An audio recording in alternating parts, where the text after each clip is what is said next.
Welcome to SR7 TV news. Bulletin headlines. క్యా బోల్తీ public ప్రజలతో నేరుగా కాంగ్రెస్ జనతా పార్టీ.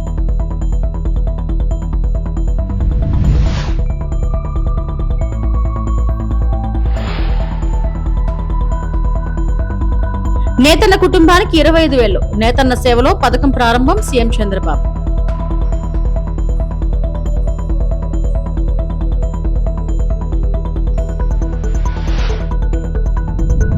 శ్రీవారిని దర్శించుకున్న ఆది అశ్విన్ బాబు.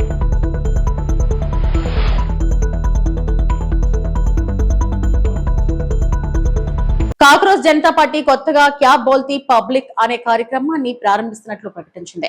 ఈ ప్రచారం ద్వారా నేరుగా ప్రజలను కలుసుకుని వారి సమస్యలను తెలుసుకోవడమే లక్ష్యంగా పెట్టుకున్నట్లు పార్టీ తెలిపింది. ప్రజలు తమ రోజువారీ జీవితంలో ఎదుర్కొంటున్న సమస్యలను, ఇబ్బందులను నేరుగా పార్టీతో పంచుకునేందుకు ఈ కార్యక్రమం ఒక వేదికగా ఉంటుందని పేర్కొంది.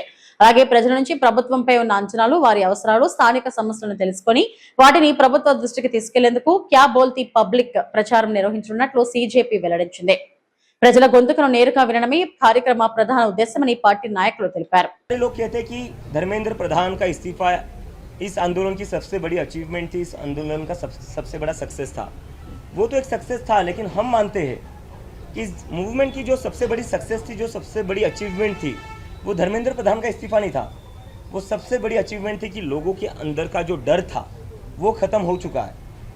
जिन लोगों को जिस देश को इस सरकार ने पिछले 10-12 साल में डरा कर रखा था, धमका कर रखा था कि खबरदार अगर किसी ने भी सवाल किया सरकार से तो उनके ऊपर केसेस करे जाएंगे, जेल में डाला जाएगा. उसके बाद भी देश के युवा सड़कों पर उतरे और इस तरह उतरे कि इस सरकार को झुकना पड़ा. तो हम मानते हैं इस आंदोलन की सबसे बड़ी अचीवमेंट जो है वो है लोगों के मन के अंदर का डर खत्म होना. इस युवा ने इस देश को उसकी आवाज़ वापस दी है, लोकतंत्र वापस दिया है, देश को हिम्मत दी है फिर से सरकार से सवाल करने की, जवाबदेही मांगने की. तो ये सबसे बड़ी अचीवमेंट है हमारी. और कई सारे लोगों के मन में अभी प्रश्न है कि कांग्रेस जनता पार्टी की आइडियोलॉजी क्या है, कांग्रेस जनता पार्टी की विचारधारा क्या है. तो मैं उस पर यह कहना चाहता हूँ कि कांग्रेस जनता पार्टी की वही विचारधारा, वही आइडियोलॉजी है जो इस देश के संविधान की विचारधारा है. कांग्रेस जनता జాతీయ చేనేత దినోత్సవం సందర్భంగా ముఖ్యమంత్రి చంద్రబాబు నేతన్నలకు శుభాకాంక్షలు తెలిపారు. భారతీయ సంస్కృతిని చాటే చేనేత కళను ముందుకు తీసుకెళ్తున్న చేనేత కార్మికుల సంక్షేమానికి రాష్ట్ర ప్రభుత్వం ప్రాధాన్యం ఇస్తుందని తెలిపారు. అందులో భాగంగానే నేతన్న సేవలో పథకం ప్రారంభిస్తున్నామన్నారు. విద్యుత్ రాయితీలు, 50 ఏళ్లకే పింఛను అందిస్తూ నేతన్నలకు దన్నుగా ఉన్నామని వివరించారు. ఇవాళ 71,536 చేనేత కుటుంబాలకు నేతన్న సేవలో పథకం ద్వారా సాయం చేస్తున్నామన్నారు. ఒక్కో చేనేత కుటుంబానికి 25,000 చొప్పున 175 కోట్లు నేతన్నలకు అందిస్తున్నామని సీఎం వెల్లడించారు. చేనేతల సంక్షేమాన్ని, వృత్తి వారసత్వాన్ని పరిరక్షించే లక్ష్యంతో ప్రభుత్వం ఈ సాయం అందిస్తుందన్నారు. అంతా చేతులు కలుపుదాం, చేనేత కళను కాపాడదామని చంద్రబాబు పిలుపునిచ్చారు. చేనేత పైనే ఆధారపడిన ఏకైక వర్గం చేనేత కార్మికులు. వేరే వాళ్ళు మారగలిగారు కానీ మీరు మాత్రం మగ్గాన్నే నమ్ముకున్న ఏకైక వర్గం చేనేత అని మరొక్కసారి విజ్ఞప్తి చేస్తున్నా. మీ అందరిలో ఒక సాంప్రదాయ ప్రకారం సృజనాత్మక కలిగిన వ్యక్తులు మీరందరూ, నైపుణ్యం ఉంది. అయితే కాలక్రమేణా చాలా ఇబ్బందులు వచ్చాయి. నేను రాజకీయాల్లోకి వచ్చిన తర్వాత ఎక్కువ కన్సర్న్ చూపించిన వర్గం చేనేత. ఇప్పుడు కూడా నేను గర్వంగా చెప్పగలుగుతున్నాను, అపోజిషన్లో ఉన్నా, రూలింగ్లో ఉన్నా, ఎప్పుడూ చేనేత కార్మికులు తెలుగుదేశం పార్టీకే ఓటేశారు తప్ప వేరే గుర్తు తెలియని వ్యక్తులు మీరు. అందుకే ఎన్నికల ముందు ఒక మాట చెప్పాను. ఆ రోజు ఏ మాట చెప్పాను, 200 రూపాయలు హ్యాండ్లూమ్కి, 500 యూనిట్లు పవర్లూమ్కి సబ్సిడీ ఇస్తా అన్నాం. చెప్పిన మాట నిలబెట్టుకున్నాం. నేను పోయిన టర్మ్లోనే చేనేత కార్మికులు మగ్గం దగ్గర కూర్చొని అందులో వచ్చే కాటన్ అంతా కూడా కడుపులేకపోయి అనారోగ్యం పాలవుతున్నారనే ఉద్దేశంతో 50 సంవత్సరాలకే పెన్షన్ ఇచ్చింది మొదటిసారి చేనేత కార్మికులకి. అదో కమిట్మెంట్తో చేశాం. 85,000 మందికి ఇస్తున్నాం. మొన్నే పెంచాం. 4,000, 6,000 ఇచ్చే పరిస్థితికి వచ్చాం. ఈరోజు 35 కోట్లు నెలకి ఇస్తున్నాం. 420 కోట్ల రూపాయలు ఖర్చు పెడుతున్నాం. ఇంకొక పక్కన 109 ప్రాథమిక చేనేత సహకార సంఘాలకి క్యాష్ క్రెడిట్ ద్వారా 79 కోట్లు ఇస్తున్నాం. ఇవి కాకుండా స్టాల్ కస్టమర్ డెవలప్మెంట్ ప్రోగ్రాం కింద 10 కోట్లతో 10 చేనేత క్లస్టర్లని ఆమోదింపజేశాం. హ్యాండ్లూమ్ మార్కెటింగ్ కోసం అసిస్టెన్స్ కార్యక్రమంలో చేనేత కార్మికులు నేరుగా అవకాశాలు కల్పించడం, ఇలాంటి అనేక కార్యక్రమాలు ఆలోచిస్తున్నాం. ఆంధ్రప్రదేశ్ లో జరిగిన 12వ జాతీయ చేనేత దినోత్సవం వేడుకల్లో బీసీ సంక్షేమ శాఖ మంత్రి ఎస్ సవిత ప్రసంగించారు. ఈ సందర్భంగా చేనేత కార్మికుల సంక్షేమానికి కూటమి ప్రభుత్వం కట్టుబడి ఉందని ఆమె పేర్కొన్నారు. ముఖ్యంగా ముఖ్యమంత్రి నారా చంద్రబాబు నాయుడు చేనేత కార్మికుల కోసం సంక్షేమ కార్యక్రమాలను పునరుద్ధరించారని ప్రశంసించారు. నేతన్న సేవా పథకం ద్వారా సుమారు 73,000 మంది చేనేత కార్మికులకు ఆర్థిక సహాయం అందిస్తున్నామని, అలాగే చేనేత మరియు పవర్ లూమ్ కార్మికులకు ఉచిత విద్యుత్ అందిస్తున్నామని మంత్రి తెలిపారు. అదనంగా ప్రగడ కోటయ్య స్మారక భవనం ఏర్పాటు, సాంప్రదాయ చేనేత డిజైన్లను ఆధునీకరించేందుకు నైపుణ్యాభివృద్ధి కార్యక్రమాలు చేపట్టినట్లు వివరించారు. ప్రభుత్వం అమలు చేస్తున్న ఉచిత వంట గ్యాస్ సిలిండర్లు, అన్న క్యాంటీన్ల పునఃప్రారంభం వంటి ప్రజా సంక్షేమ కార్యక్రమాలు కూడా ఆమె ప్రస్తావించారు. మొత్తంగా చేనేత రంగాన్ని అభివృద్ధి చేసి కార్మికుల సంక్షేమానికి ప్రాధాన్యమిస్తూ వస్త్ర పరిశ్రమకు స్వర్ణయుగం తీసుకురావడమే ప్రభుత్వ లక్ష్యమని మంత్రి ఎస్ సవిత తన ప్రసంగంలో పేర్కొన్నారు. మరి ఏదైతే అన్న నందమూరి తారక రామారావు గారు చేనేతలను ఎలా అక్కున చేర్చుకున్నారో, మరి ఆయన స్ఫూర్తితో ఆయన ఆశయాలను కొనసాగిస్తున్న వ్యక్తే మన చంద్రన్న అనే విషయం కూడా మరొక్కసారి మీకు అందరికీ తెలియజేస్తున్నాం. మరి రాష్ట్రం విడిపోయి 14-19లో మరి చేనేతలకు స్వర్ణయుగంగా జరిగిందన్న విషయం మరొక్కసారి మీకు అందరికీ తెలియజేస్తున్నాం.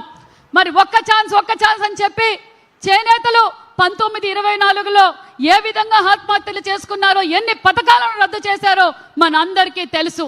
మరి మన ముఖ్యమంత్రి చంద్రబాబు నాయుడు గారు ఎన్నికల సమయంలో ఏదైతే మాట చెప్పారో ఆ మాట నిలబెట్టుకున్న ముఖ్యమంత్రి కూటమి ప్రభుత్వం అన్న విషయం మరొక్కసారి మీకు అందరికీ తెలియజేస్తున్నాం. ఆ రోజు 14-19లో చేనేతలు పడుతున్న కష్టాలు ఒక పక్క సంక్షేమ పథకాలు అందజేస్తూ ఆ రోజే 50 సంవత్సరాలకే పెన్షన్ అందజేసిన ఘనత మన ముఖ్యమంత్రి చంద్రబాబు నాయుడు గారు అన్న విషయం మీకు తెలియజేస్తున్నాం. మరి మళ్ళీ మనం కూటమి ప్రభుత్వంలో అధికారంలోకి వచ్చాం. మళ్ళీ చేనేతలకు స్వర్ణయుగంలో జరుగుతోందన్న విషయం మీకు అందరికీ తెలియజేస్తున్నాం. ఒక పక్క 50 సంవత్సరాలకే పెన్షన్, ఏదైతే ఎన్నికల సమయంలో మనం మాట ఇచ్చారో మన ముఖ్యమంత్రి గారు ఉచిత విద్యుత్ అన్నాం. మరి హ్యాండ్లూమ్కి 200 యూనిట్లు, పవర్ లూమ్కి 500 యూనిట్లు అందజేసిన ఘనత కూటమి ప్రభుత్వం అన్న విషయం మీకు తెలియజేస్తున్నాం. మరి మేము ఎన్నికల మేనిఫెస్టోలో మన ముఖ్యమంత్రి గారు చెప్పలేదు నేతన్న సేవ ఇస్తానని. మొన్నటి రోజు సార్ రాష్ట్ర ఆర్థిక పరిస్థితులు బాగలేవు, అయినా నేతన్న సేవ ఇవ్వాల్సిందే. ఎంతమంది అర్హులుంటే అంతమందికి నేతన్న సేవ మీరు ఇవ్వండి. నేతన్నలు పడుతున్న కష్టాలు నాకు తెలుసు. నేతన్నలు మన పార్టీకి పేటెంట్ హక్కు, ఆనాటి నుంచి ఈటాని వరకు మనం నేతన్న సేవ ఎంతమంది అయితే నేస్తున్నారో వారందరికీ నేతన్న సేవ అందజేయండి అని చెప్పిన ఘనత కూడా మన ముఖ్యమంత్రి చంద్రబాబు నాయుడు గారు అన్న విషయం తెలియజేస్తున్నాం. బహిరంగ మార్కెట్ లో బియ్యం ధరలు పెరుగుతున్న నేపథ్యంలో ప్రజలకు తక్కువ ధరకే నాణ్యమైన బియ్యం అందించేందుకు రాష్ట్ర ప్రభుత్వం ప్రత్యేక విక్రయ కేంద్రాలను ఏర్పాటు చేసింది. తణుకు మండలం వేల్పూరు రైస్ మిల్లులో ఎమ్మెల్యే ఆర్మిల్లి రాధాకృష్ణ ప్రత్యేక బియ్యం విక్రయాలను ప్రారంభించారు. రాష్ట్ర వ్యాప్తంగా 130 రైతు బజార్లు, 500 ఎంపిక చేసిన రైస్ మిల్లుల ద్వారా బియ్యం విక్రయిస్తున్నట్లు ఎమ్మెల్యే తెలిపారు. పశ్చిమ గోదావరి జిల్లాలో 3 రైతు బజార్లు, 40 రైస్ మిల్లులతో పాటు తణుకు నియోజకవర్గంలో 4 కేంద్రాల్లో బియ్యం అందుబాటులో ఉందన్నారు. మార్కెట్ లో కిలో 62 రూపాయలుగా ఉన్న బీపీటీ బియ్యాన్ని ప్రత్యేక కౌంటర్లో 52 రూపాయలకే విక్రయిస్తున్నారు. మరో రకం బియ్యం మార్కెట్ ధర 58 రూపాయలు ఉండగా 50 రూపాయలకు అందిస్తున్నారు. బియ్యం కొనుగోలు చేసే సమయంలో వినియోగదారులు ఆధార్ నెంబర్ నమోదు చేయాలని అధికారులు తెలిపారు. ఒక్కో రేషన్ కార్డుకు గరిష్టంగా 10 కిలోల బియ్యం మాత్రమే విక్రయిస్తామని చెప్పారు. ప్రభుత్వం నిర్ణయించిన ధరలకే బియ్యం విక్రయించాలని, అధిక ధరలకు విక్రయిస్తే కఠిన చర్యలు తీసుకుంటామని ఎమ్మెల్యే ఆర్మిల్లి రాధాకృష్ణ హెచ్చరించారు. ఈ కార్యక్రమంలో కూటమి నాయకులు, అధికారులు పాల్గొన్నారు. కూటమి ప్రభుత్వం ఏర్పడిన తర్వాత గౌరవ ముఖ్యమంత్రి నారా చంద్రబాబు నాయుడు గారు, ఉప ముఖ్యమంత్రి వర్యులు పవన్ కళ్యాణ్ గారు, ఐటీ విద్యాశాఖ మంత్రులు నారా లోకేష్ గారి నాయకత్వంలో, ప్రధానమంత్రి నరేంద్ర మోడీ గారి సహకారంతో 2 సంవత్సరాల్లో ఈ రాష్ట్రంలో 150,000 కోట్ల పైగా సంక్షేమాన్ని అమలు చేసినటువంటి విషయాన్ని తెలియజేసుకుంటూ, ముఖ్యంగా ఈరోజు మార్కెట్లో ఉన్నటువంటి నిత్యావసర వస్తువులు ధరలు పెరుగుదలలు వచ్చినప్పుడు ప్రభుత్వం ప్రమేయం చేసుకుని వాటిని అందుబాటులో ఉంచే విధంగా కూడా చర్యలు తీసుకుంటుంది. దానిలో భాగంగా ఈరోజు బహిరంగ మార్కెట్లో బియ్యం ధరలు పెరిగినటువంటి పరిస్థితుల్లో రాష్ట్రంలో ఎవరూ కూడా ఇబ్బంది పడకూడదు, పేద దిగువ మధ్య తరగతి ప్రజలందరికీ కూడా ప్రభుత్వం నిర్ణయించినటువంటి ధరకి నాణ్యమైనటువంటి బీపీటీ బియ్యాన్ని ఈరోజు స్టీమ్ రైస్ని అదేవిధంగా రా రైస్ని కూడా 2 వెరైటీల రైస్ని కూడా ప్రతి కార్డుదారు వాళ్ళకి ఇచ్చే విధంగా కూడా ప్రభుత్వం ఒక కార్యక్రమాన్ని ప్రారంభించడం జరిగింది. ప్రతి రేషన్ కార్డు ఉన్న వారికి కూడా 10 కేజీల బియ్యం చొప్పున మార్కెట్ ధర కంటే 10 రూపాయలు తక్కువగా ఈరోజు స్టీమ్ రైస్ ఏదైతే బీపీటీ వెరైటీ ఉందో మార్కెట్లో 62 రూపాయలు ఉంటే ఇక్కడ ఈ కౌంటర్ల ద్వారా 52 రూపాయలకే ఇవ్వడం జరుగుతుంది. తిరుమల శ్రీవారిని పలువురు సినీ ప్రముఖులు దర్శించుకున్నారు. శుక్రవారం ఏపీ ప్రారంభ విరామ దర్శన సమయంలో నటులు ఆది సాయి కుమార్, అశ్విన్ బాబు, సంగీత దర్శకుడు తమన్, రచయిత రామజోగయ్య శాస్త్రి స్వామివారి సేవలో పాల్గొన్నారు. దర్శనం అనంతరం రంగనాయకుల మండపంలో ప్రముఖులు పండితులు ఆశీర్వచనం చేసి స్వామివారి తీర్థ ప్రసాదాలను అందజేశారు.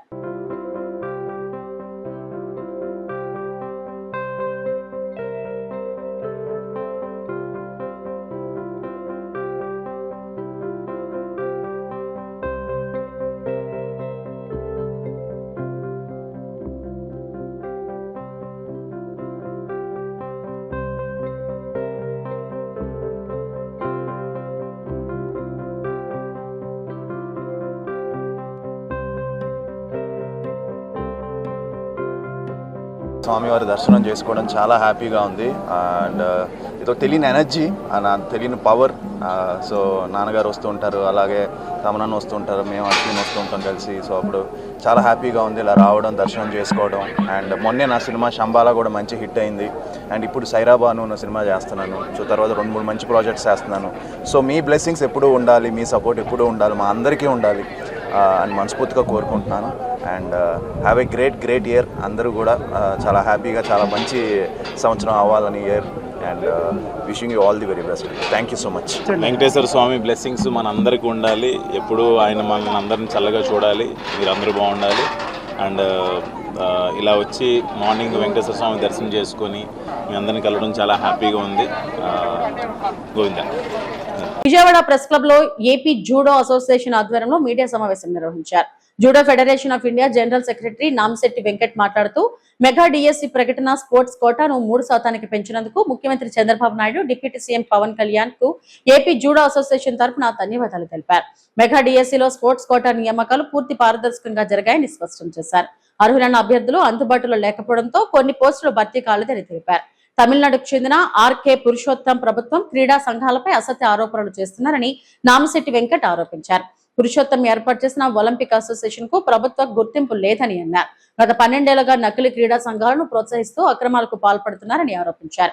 అసోసియేషన్ ఫిక్స్డ్ డిపాజిట్ల నుంచి 48 లక్షలు కాజేస్తారంటూ పురుషోత్తంపై ఆరోపణలు చేశారు.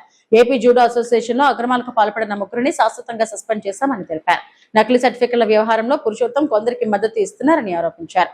సర్టిఫికెట్ల విక్రయం కేసులో కైలాష్ యాదవ్ అనే వ్యక్తి 6 నెలలు జైలు శిక్ష అనుభవించారని పేర్కొన్నారు. ఒక అఫిలియేషన్ కానీ రిజిస్ట్రేషన్ కానీ కాంపిటీషన్స్ కండక్ట్ చేయడం కానీ ఎంత పర్ఫెక్ట్ గా ఉందో వాళ్ళని రికగ్నైజ్ చేస్తుంది స్పోర్ట్స్ అథారిటీ ఆఫ్ ఆంధ్రప్రదేశ్. అట్లా రికగ్నైజేషన్ చేసినటువంటి దాదాపు 22 క్రీడలు.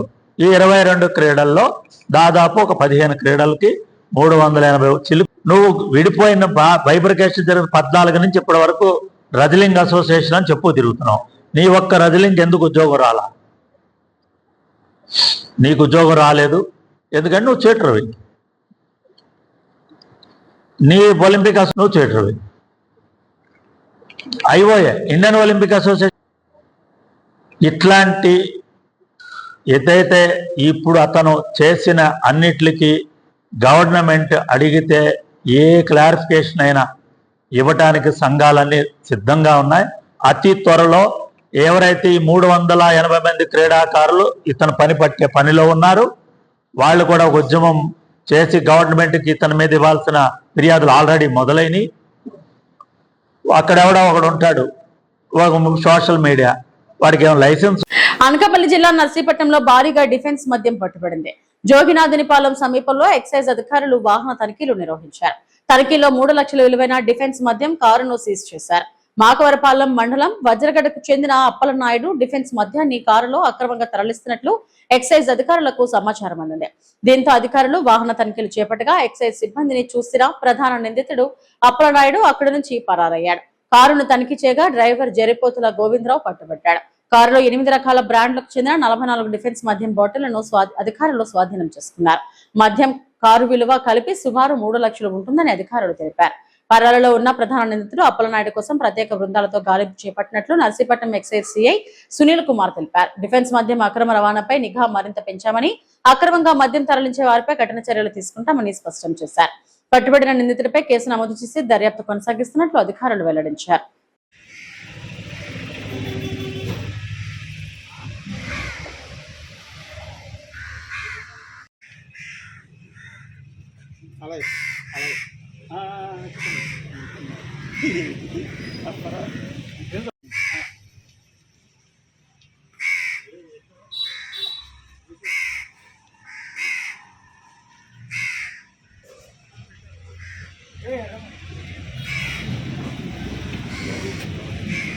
ఎక్సైజ్ సూపరింటెండెంట్ గారు స్టేట్ ఎక్సైజ్ పల్లిగారిలో సిబ్బంది లావణ్య బాబురావు మాకు రాబడిన సమాచారం మేరకు కాలేజ్ గ్రౌండ్ టాటా ఇండికా అనే కార్లో పశ్చిమ అక్రమ రవాణా అవుతుందని చెప్పి సమాచారం వచ్చింది. ఆ సమాచారం మేరకు స్థానిక విఆర్ఓను విఆర్ఏని కూడా మేము ఏర్పాటు చేసుకొని అక్కడ కాలేజ్ గ్రౌండ్లో ఆగి ఉన్న కారుని చెక్ చేయగా ఆ కారులో వెనుక భాగంలో ఒక మూట, డిక్కీ భాగంలో 2 మూటలతో మొత్తం 44 మద్యం బాటిల్లు ఉన్నాయి. అందులో నుంచి ఆ సమయంలో ఒక ఆసామి పారిపోయాడు. ఒక ఆసామి కారు డ్రైవరు అయిన జరిపోతుల గోవింద్ అనే ఆసామి మాకు దొరికాడు. ఆ సదరు దొరికిన జరిపోతుల గోవింద్ అనే ఆసామి వజ్రగడ గ్రామానికి చెందినవాడు. అతను అదే గ్రామానికి చెందిన తమరాన అప్పలనాయుడు ఇద్దరు కలిసి వైజాగ్ క్యాంటీన్లో మద్యం సీసాలు కొనుక్కొని వస్తున్నారు. మమ్మల్ని చూసి తమరాన అప్పలనాయుడు నరస్కాన్స్ పార్టీ గతంలో నరస్కాన్స్ ఇవన్నీ 44 కూడా ప్రతి బాటిల్ని వెరిఫై చేయగా అన్నమయ్య జిల్లా పొంగునూరు పట్టణంలో నటసింహం నందమూరి బాలకృష్ణ సంపూర్ణ ఆరోగ్యంతో ఉండాలని ఆకాంక్షిస్తూ ఎన్బీకే ఫ్యాన్స్ అసోసియేషన్ అభిమాన సంఘం అధ్యక్షుడు మోపూరి మోహన్ రెడ్డి ఆధ్వర్యంలో మృత్యుంజయ హోమం ప్రత్యేక అభిషేకం నిర్వహించారు. ఈ కార్యక్రమంలో మణి, వెంకటరెడ్డి, శంకర్ రెడ్డి, మంజునాథ్, కిరణ్, రాజేంద్ర, రామకృష్ణ, నాగరాజు, కుమార్, కృష్ణప్ప, గంగులప్ప, సంజీవ, శివకుమార్, హరీష్, శ్రీనివాసులు, రాజప్ప, రామానుజులు, రమణ, సదారెడ్డి, నరసింహులు తదితరులు పాల్గొన్నారు.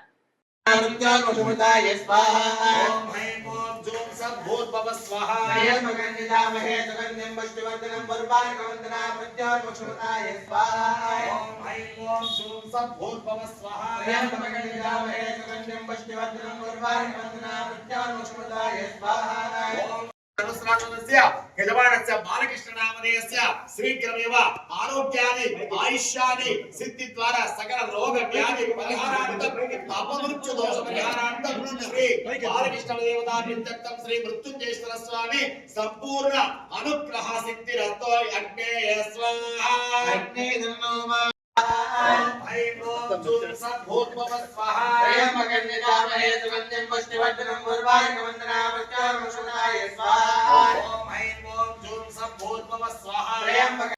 ఇక్కడికి ఈరోజు చేసిన నందమూరి బాలయ్య బాబు అభిమానులకి అందరికీ పేరు కృతజ్ఞతలు తెలియజేస్తున్నా. ఈరోజు కార్యక్రమం ఏమనగా మన బాలయ్య బాబుకి కాకినాడ కోర్టులో షూటింగ్లో దెబ్బతగిలిన విషయం అందరికీ తెలిసిందే. దానికోసం ఆయన త్వరగా కోలుకొని తిరగా మన చిత్ర పరిశ్రమలకు మళ్ళా వచ్చి ఎన్నో చిత్రాలకు మళ్ళా ఆయన విజయవంతంగా షూటింగ్ ప్రారంభించాలని, అదేవిధంగా ప్రత్యేకంగా ఆయన హిందూపురం ఎమ్మెల్యేగా చాలా సేవా కార్యక్రమాలు కొనసాగిస్తారు. అలాగే బసవతారకము ఇండో అమెరికన్ ఆసుపత్రికి చైర్మన్గా ప్రతి ఒక్కరికి ఆయన అందుబాటులో ఉండి అందరికీ సేవా కార్యక్రమం ఇంకా మంచిగా చేయాలని ఆయన ఆరోగ్యరీత్యా ఇక్కడ మన పుంగనూరులో నగరంలో వెలిసి ఉండు మృత్యుంజయ స్వామి గుడిలో రుద్రాభిషేకము, మృత్యుంజయ హోమము మన అభయమ సమక్షంలో భగవంతుని ప్రార్థిస్తూ ఆయనకు ఆరోగ్యం బాగుండాలని, మరిన్ని చిత్రరాక్షణ చేయాలని, ఆయన నిన్ను చల్లగా ఉండాలని ఆ భగవంతుని కోరుకుంటూ జై బాలయ్య, జై జై బాలయ్య, జై బాలయ్య. అనకాపల్లి జిల్లాలో నిర్వహించిన ప్రజా దర్బార్ కు ప్రజల నుంచి భారీ స్పందన లభించింది. ఒక నెల ఒక నియోజకవర్గం 4 పర్యటనలు కార్యక్రమంలో భాగంగా నిర్వహించిన ప్రజా దర్బార్ లో వివిధ సమస్యలపై ప్రజలు అధికారులకు వినతి పత్రాలు అందజేశారు. ప్రజా సమస్యలను నేరుగా తెలుసుకుని పరిష్కరించేందుకు నిర్వహించిన ఈ ప్రజా దర్బార్ కు వివిధ ప్రాంతాల నుంచి ప్రజలు పెద్ద సంఖ్యలో తరలివచ్చారు. ఈ కార్యక్రమంలో మాడుగుల నియోజకవర్గం ఎమ్మెల్యే బండా సత్యనారాయణ మూర్తి పాల్గొని ప్రజల సమస్యలను తెలుసుకున్నారు. రహదారులు, త్రాగునీరు, ఇళ్ల స్థలాలు, పింఛన్లు, విద్య, వైద్యం, రెవెన్యూ, మౌలిక వసతులు తదితర సమస్యలను ప్రజలు ఎమ్మెల్యే అధికారుల దృష్టికి తీసుకొచ్చారు. ప్రజల నుంచి వచ్చిన వినతులను స్వీకరించిన జాయింట్ కలెక్టర్ సంబంధిత శాఖల అధికారులతో సమస్యలపై చర్చించారు. అర్హత ఉన్న సమస్యలను నిబంధనల మేరకు పరిశీలించి త్వరితగతిన పరిష్కరించేలా చర్యలు తీసుకోవాలని అధికారులకు సూచించారు. ప్రజల సమస్యలను నేరుగా తెలుసుకునేందుకు ప్రజాప్రతినిధులు, అధికారులు అందుబాటులో ఉండటంతో తమ సమస్యలను చెప్పుకునేందుకు ప్రజలు పెద్ద సంఖ్యలో ప్రజా దర్బార్ కు హాజరయ్యారు.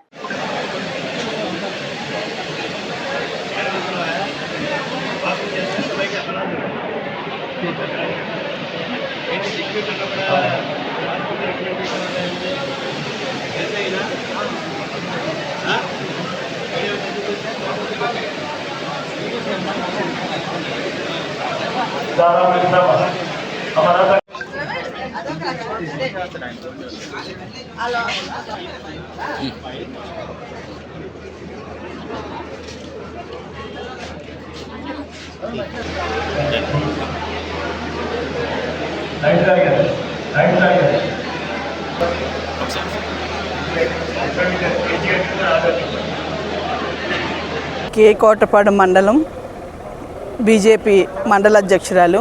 నా పేరు పైల అమ్మాజీ. ఈరోజు ప్రజా దర్బార్ అనేది మన గౌరవనీయులైనటువంటి మాడుగుల నియోజకవర్గ ఎమ్మెల్యే గారు బండారు సత్యనారాయణమూర్తి గారి ఆధ్వర్యంలో ఇక్కడ జరుగుతుందండి. మరి కూటమి తరపున అందరం కలిపి ఇక్కడ అర్జీలు ఇవ్వడం జరిగింది. ప్రజా సమస్యలు ప్రజలకు చేరువుగా మరి ఇక్కడ అర్జీలు తీసుకొని వెంటనే అధికారులు కూడా ఇక్కడ జిల్లా అంతరంగం అంతా కూడా ఇక్కడే ఉన్నారు. మరి వెంటనే మనకి ఒక 10 రోజుల్లోనే సమస్య అనేది క్లియర్ అవ్వడం జరుగుతుందండి. మరి ప్రజలందరూ ఎక్కడో దూరంగా వెళ్ళకుండా ఇక్కడే కేకోటపాడు మండలంలో ఇక్కడ హెడ్ క్వార్టర్లో పెట్టడం జరిగింది. మరి ప్రజా సమస్యలు ఏ సమస్య మీద అయినా సరే ఎక్కువగా ఇప్పుడు ప్రజా సమస్యలు అనేది ఉన్నాయి. మరి ఆ ప్రజా సమస్యల మీద ఇక్కడ జిల్లా యంత్రాంగం అంతా పనిచేసి చాలా చక్కటి కార్యక్రమం కూటమి ప్రభుత్వం చేయడం జరుగుతుంది. నెక్స్ట్ ఎమ్మెల్యే గారు, ఎంపీ గారి తరపున కేకోటపాడు మండలంలోని ప్రజా దర్బార్ నిర్వహించడంలో ప్రజలందరి తరపున హర్షణీయం వ్యక్తం చేస్తున్నామండి. అనకాపల్లి జిల్లా నర్సీపట్నంలో రోడ్డు గోతుల పూడ్చివేతపై వివాదం నెలకొంది. ఫైర్ స్టేషన్ సమీపం నుండి రోడ్డు గోతుల పూడ్చివేతకు సంబంధించి సాక్షి పత్రికలో వచ్చిన కథనంపై market committee chairman Gavireddy Venkataramana తీవ్రంగా స్పందించారు. తప్పుడు సమాచారంతో ప్రజలను తప్పుదో పట్టించేలా కథనం ప్రచురించారని ఆయన ఆరోపించారు. రోడ్డు గోతులు పూడ్చేందుకు సుమారు 2 కోట్ల ప్రభుత్వం నిధులు ఖర్చు చేశారన్న ప్రచారం పూర్తిగా అవాస్తవమని వెంకటరమణ స్పష్టం చేశారు. గత 5 ఏళ్లలో రోడ్డు గోతులను అప్పటి పాలకులు పట్టించుకోలేదని విమర్శించారు. ప్రమాదాలు జరగకుండా ఉండేందుకు స్థానిక గ్రామ నాయకులుగా తామే సొంత ఖర్చులతో 2-3 సార్లు గ్రావెల్ వేసి గోతులు పూడ్చామని, ఇందుకోసం ప్రభుత్వం నుంచి ₹1 కూడా ఖర్చు చేయలేదని తెలిపారు. కూటమి ప్రభుత్వం అధికారంలోకి వచ్చిన తర్వాత లారీ యార్డ్ నుంచి శృంగవరం వరకు రోడ్డు నిర్మాణానికి 7.20 కోట్ల నిధులు మంజూరయ్యాయని చెప్పారు. ఇప్పటికే టెండర్ల ప్రక్రియ పూర్తయిందని, ఇటీవల వర్గాలు తారు కొరత కారణంగా పనుల్లో కొంత జాప్యం జరిగిందని వివరించారు. రోడ్డు నిర్మాణాన్ని త్వరగా పూర్తి చేయాలని స్పీకర్ చింతకాల అయ్యన్న పాత్రుడు ఆర్ఎండ్బి అధికారులను ఆదేశించారని వెంకటరమణ తెలిపారు. తప్పుడు కథనాలతో బురద జల్లే ప్రయత్నాలను ప్రజలు నమ్మవద్దని market committee chairman Gavireddy Venkataramana కోరారు. జరిగింది. ఈ వార్తలో ఉన్నటువంటి సారాంశం ఏంటంటే, నిధులు ఇలా ఖర్చు అయిపోయాయి అని అంటూ నర్సీపట్నం నియోజకవర్గంలో ఫైర్ స్టేషన్ సమీపంలో గుంతలో గతంలో ప్యాచ్ వర్క్ చేసి రోడ్లో ఏర్పడిన గోతులు, దీనికి సుమారు 2 కోట్ల రూపాయల వరకు వెచ్చించారు. నాణ్యత లేకుండా పనిచేయడం వల్ల మళ్ళీ అవి యథాస్థితికి వచ్చిందని చెప్పేసి తప్పుడు వ్రాతలు అయితే రాయడం జరిగింది. సాక్షి పేపర్ అంటేనే ఒక తప్పుడు వ్రాతలు, తప్పుడు కథనాలు. ఇక్కడ వాస్తవాలన్నీ గాలికి వదిలేసి లేని ఉన్నట్లు రాస్తుండడం అన్నది చాలాసార్లు మనం గమనించాం. అది వాస్తవం కూడా. నేను ఎందుకు మాట్లాడుతున్నానంటే, గత 5 సంవత్సరాల్లో మీరు ఏదైతే ఈ సాక్షి పేపర్లో చూపిస్తున్నటువంటి గుంతలు, గత ప్రభుత్వంలో ఈ గుంతల్ని నిర్లక్ష్యం చేసి చెరువుల్లో తయారు చేసింది. ఇది వాస్తవం. అప్పుడు ఉన్నటువంటి వైసీపీ ప్రభుత్వం కానీ, అదేవిధంగా వైసీపీ నాయకులు కానీ ఆ గుంతల్ని కనీసం పూడ్చే పరిస్థితి అయితే తీసుకురాలేదు. మేమే ఆ గ్రామ నాయకులుగా మా సొంత ఖర్చులతో 2-3 సార్లు వాటిల్లో జిఎస్బి వేసి తీసుకొచ్చి ప్రమాదాలు జరగకూడదని చెప్పేసి వాటిని కప్పిపుచ్చడం అనేది జరిగింది.